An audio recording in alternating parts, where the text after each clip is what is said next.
Are we watching the biggest media fight of the year or the start of a $5 billion political storm? And why is Donald Trump suing the BBC even after they personally apologized to him? Today we are breaking down a massive showdown between the US president and one of the world's biggest broadcasters. What really happened inside the edited BBC clip? Why did senior BBC bosses resign? And why is Trump saying the apology isn't enough and that he has to sue?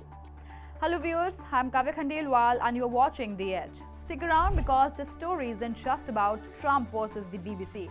It's about media credibility, election influence, and what happens when a mistake goes global. Picture this. It's the final stretch before the US election. Every word, every speech, every sound bite gets analyzed 1,000 times.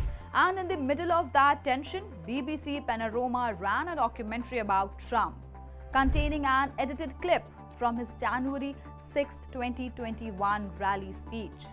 The edit showed Trump saying, "We are going to walk down to the Capitol. We fight like hell."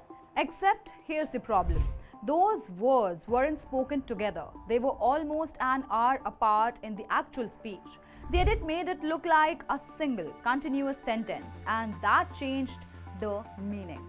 For critics, it looked like a direct call for violence.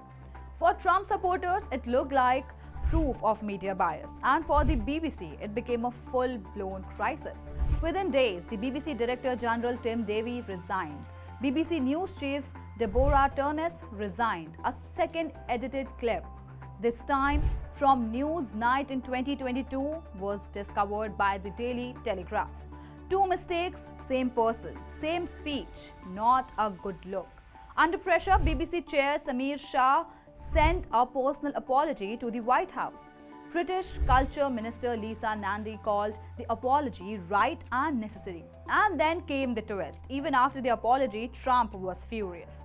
On Air Force One, he told reporters We'll sue them for anywhere between $1 billion and $5 billion, probably sometime next week.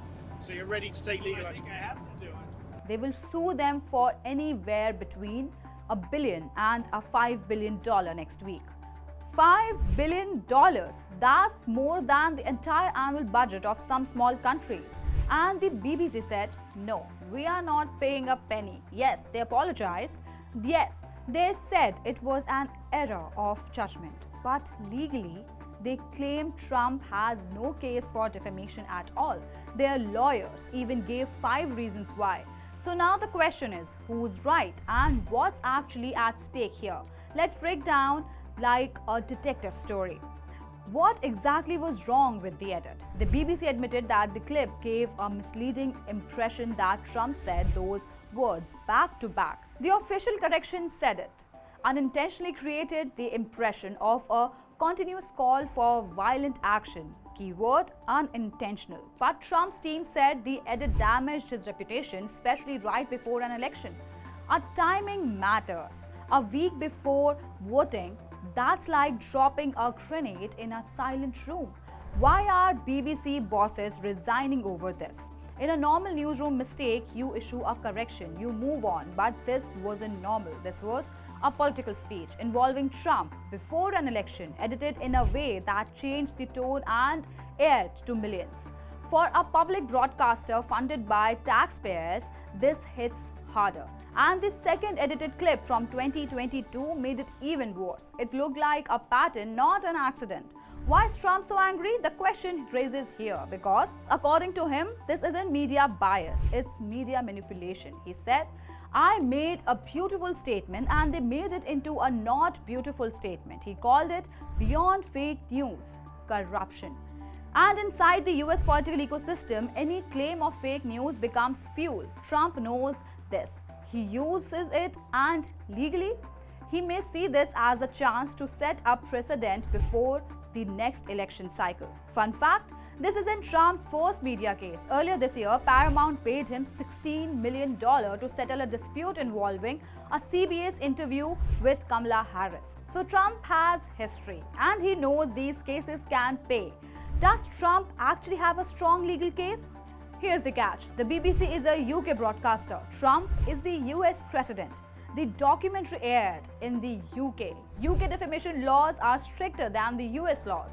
But still, the BBC says it was an error. They corrected it.